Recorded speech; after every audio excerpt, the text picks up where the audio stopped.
When you were younger, did you ever have that friend who thought they were, like, really clever, and they were like, "Yeah, man, we're headed to Bone Town." Well, we're headed to Bone Lake. I'm John Stark from MacMovieGuy.com, your favorite blind film critic, and this is my review of Bone Lake. Yep. So, anyway, it's a horror movie that was released earlier this year. Uh, we've got Bleecker Street releasing. It does have audio description. Um, and I was lucky enough to be given Bone Lake with audio description. Not, I had to rent this thing.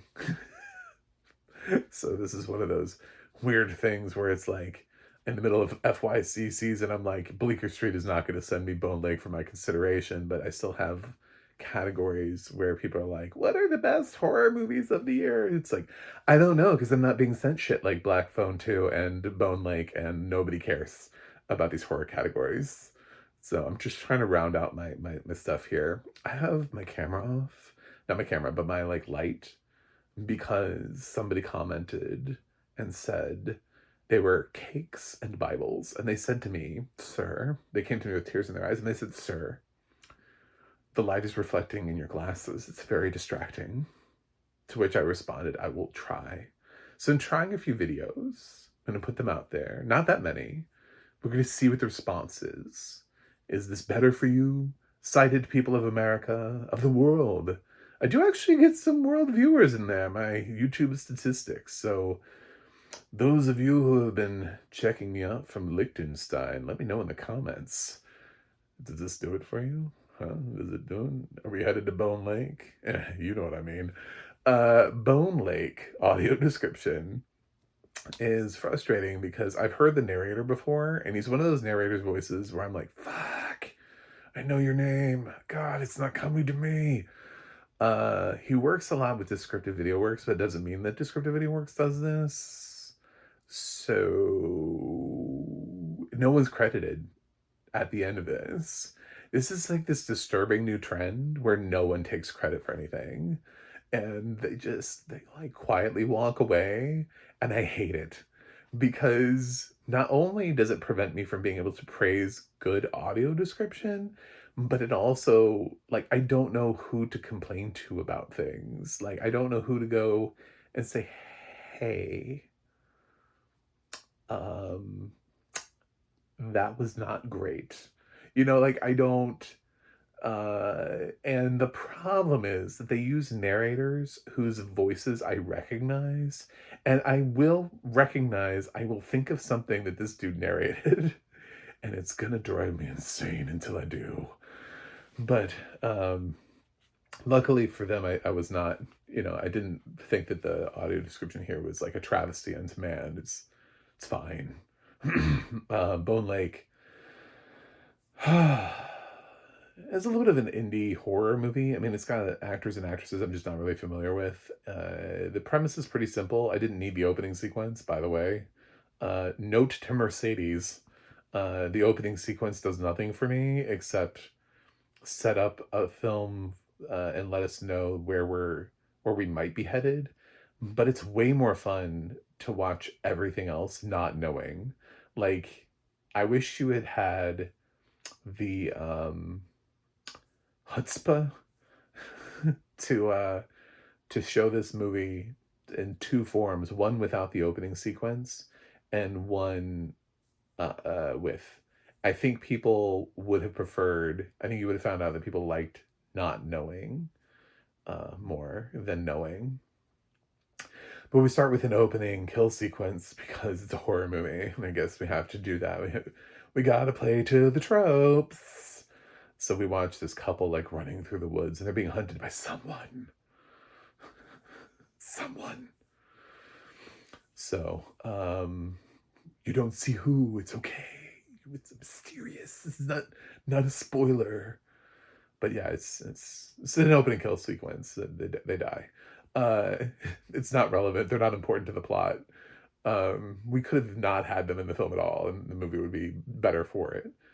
And then we show up to these There's a couple, and they've checked into this really fancy B&B on a lake, Airbnb. It's like it's referred to multiple times as a mansion. It does have a lot of rooms, so it's probably pretty spacious, spatial audio. I don't know, spacious. But Diego and Sage, we love our spices here. By the way, we're gonna get into that. There's a running theme here. But Diego and Sage are banging. I think that's how we're introduced to them. That's how I remember being introduced to them. And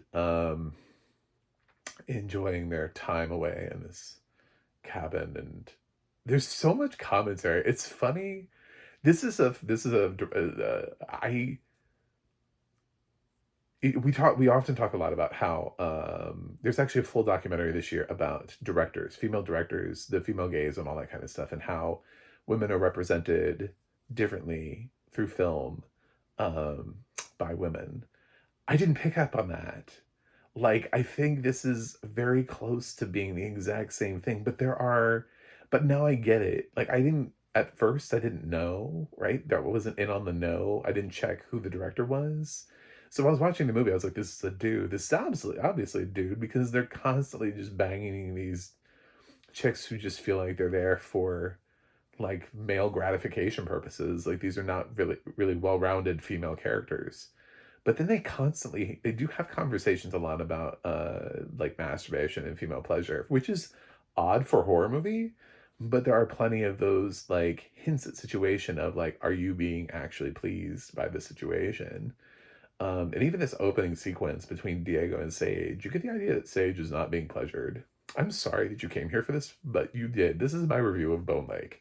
Um, it is called Bone Lake, by the way. So I guess this is why we're going to talk about this kind of stuff.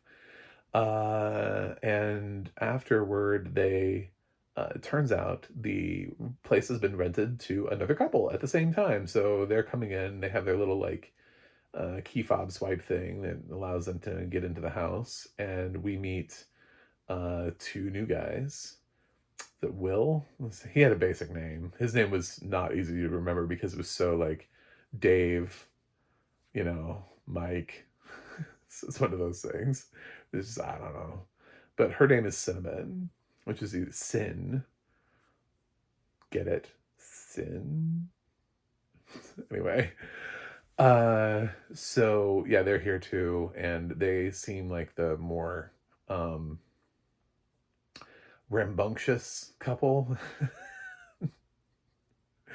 So they're like, well, why don't we, there's a lot of debating about whether or not like one of them should leave. I don't know. If we go to a hotel, we're gonna be around strangers anyway. I don't know. So they decide to stay, realizing that whoever booked them in here. I'm not going to give you spoilers, by the way. I'm getting up to a certain point. I want to give you vibes on this movie, and then let you figure it out for yourself.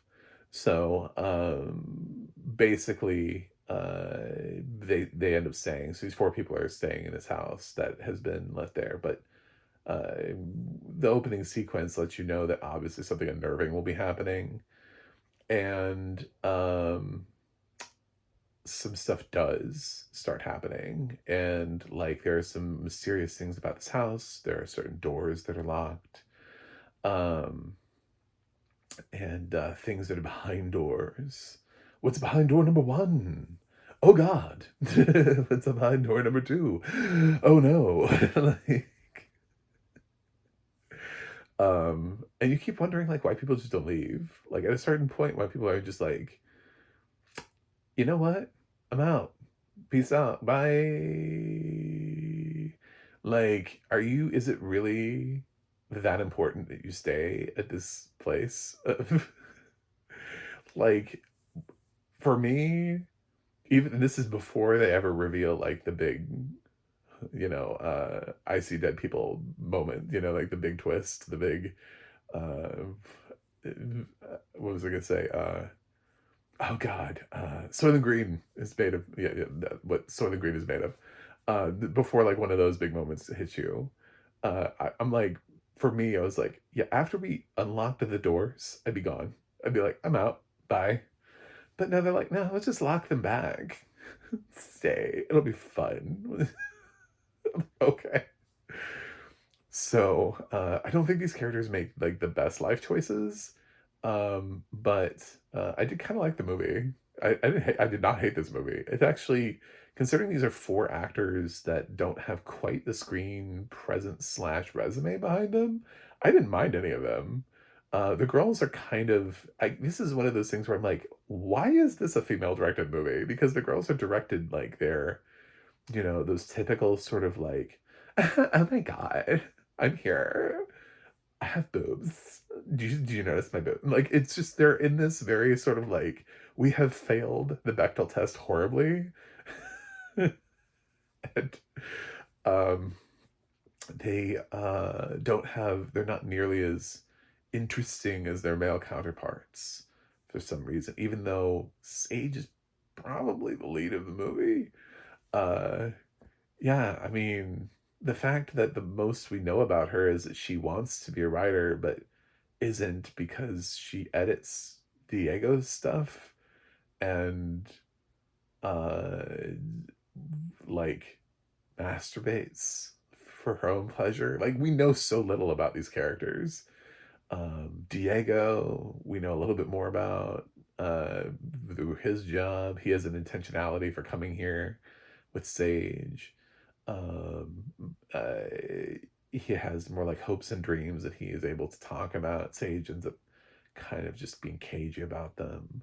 I don't know. I kind of wish the characters had just been fleshed out more. I wanted a smarter movie from a female director here. I wanted not the typical sort of like um random horror movie archetypes where it's like, well, these are 4 people in a cabin together, and these feel like the same 4 people who have been in this cabin for the last 400 horror movies.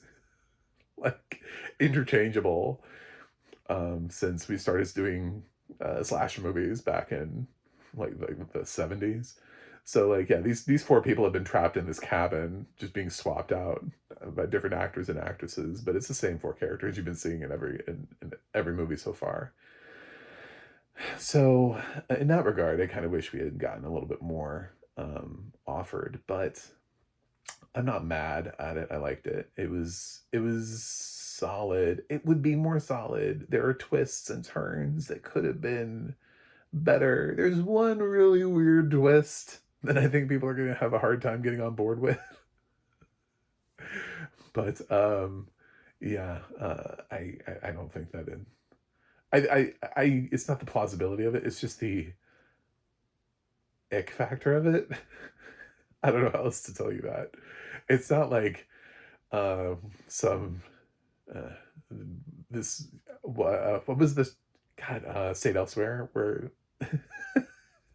the season I I don't want to spoil everything in the entire world too, but like this the series finale of Stayed Elsewhere. It's not like that kind of level of plausibility where you're like, uh-huh. You just wanted to be memorable for forever. Um, so yeah, it's not that bizarre, but there are things, there are choices. So, but I think certainly for the director, it's gotten them a little bit more attention for their next gig, and we'll see how that goes. I don't think it's one of the best horror movies of the year, but I think it's fine. Like it's a good horror movie. I've seen way worse horror movies this year and previous years. I think one of the things that holds up is the fact that this feels like it's a low budget horror movie, but the acting is actually not bad. Not bad. I forgive the women because I think they're directed to do this. Like I think they're directed to be these stereotypical sort of like horror movie tropey women from yesteryear. I wanted more from them though. I just wanted more from these characters. So Bone Lake. Should you go to Bone Lake? Um yeah, sure. Why not? Uh I'm gonna give Bone Lake a 6.7 out of 10. I liked it enough to be able to recommend it, but I just don't love it enough to. It's one of those films where I'm like, it should be fresh but not certified. Does that make any sense? Where it's like, yeah, I think it should be fresh but not certified. So 6.7 out of 10. Thanks for watching. Thanks for subscribing, and I'll see you guys on the other side.